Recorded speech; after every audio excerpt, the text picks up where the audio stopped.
Hello, family. This is going to be an interesting episode. It covers quite a little bit of time. It all began when the 1930 census was given out, and I was studying it and finding our family. And as I was looking at it, it said that Daddy owned our house. And I didn't ever remember that he ever owned a house. I always remembered that we rented a house. So I immediately called Lynn and asked him about it, and he told me quite a story. The story started when Daddy went into the service in the First World War. He had two teams of horses and a wagon, and he left them with his brother Charles while he was in the army. When Daddy came home, Uncle Charles had sold the horses and the wagon and had gambled away the money. Lynn told me this story. Lynn saw the IOU that Uncle Charles wrote to Daddy of what he owed him, and it was quite a sum of money. But Daddy owned the house that we lived in.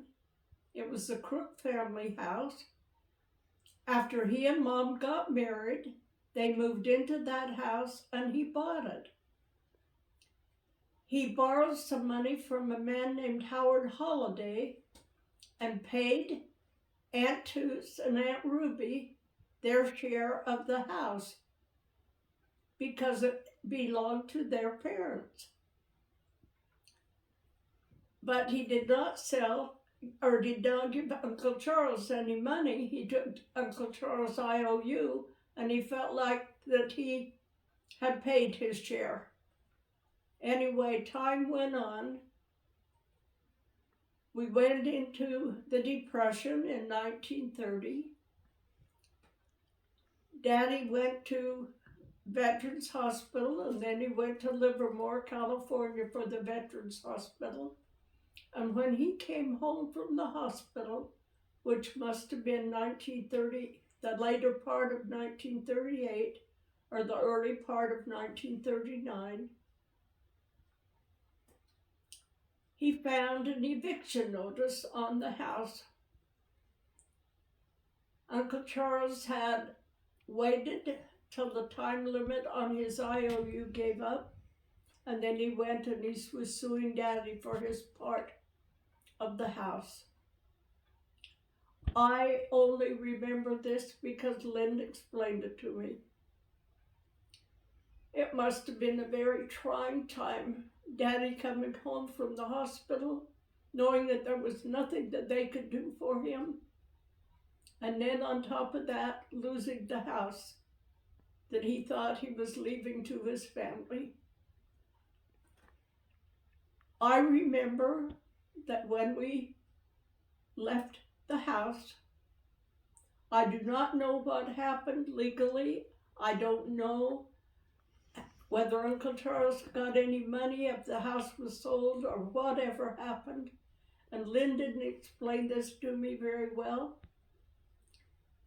But I do know that the G family moved into our house, and I went to school with Boy G, and I knew that he lived in our house.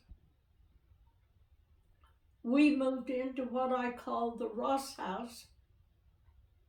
We rented it, and we were there for a few months.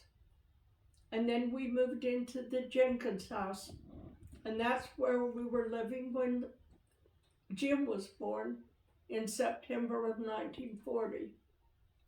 And that's where we were living when Daddy died. I do not know an awfully lot about the estrangement between Uncle Charles and Daddy. I know that Uncle Charles came to Daddy's funeral. During this time, Grandma Crook's two brothers came to visit at separate times. Uncle Dick and Uncle Jim from California and visited with us. I don't remember Uncle Jim very well, but I remember Uncle Dick very well. And after I was doing my research, I remember that he was my grandmother's oldest brother. Now, I did not put the connection together as a child. When we moved into the Jenkins house and rented it, it was the end of the Depression. But Lynn told me a lot of things about their life before the Depression hit. When Mom and Dad got married and they moved into the Crook house, he said that every New Year's they had a New Year's dinner, and Grandpa Patton came and brought Harold and Margaret of the second family, and sometimes Boyd. They were kids and were the same age as Irma and Orrin and Lynn. And they came and played together, enjoyed each other's company, and had dinner. Aunt Maud and Uncle Paul came over, and by this time Paul Ray and Bob were Ray's age and Marge's age, and they came and played. One time that they went out sledding, and Orrin fell off the sleigh and cut his head open, and Lynn said he had a scar on his forehead for the rest of his life. But I thought it was so interesting that they had New Year's Eve and the estrangement with Uncle Charles. I will tell you a little bit more about that situation on another segment. This was a very interesting time for my family, a very hard time. But I do have some things that I want to relate that Irma told me and Lynn told me during this time before I was born.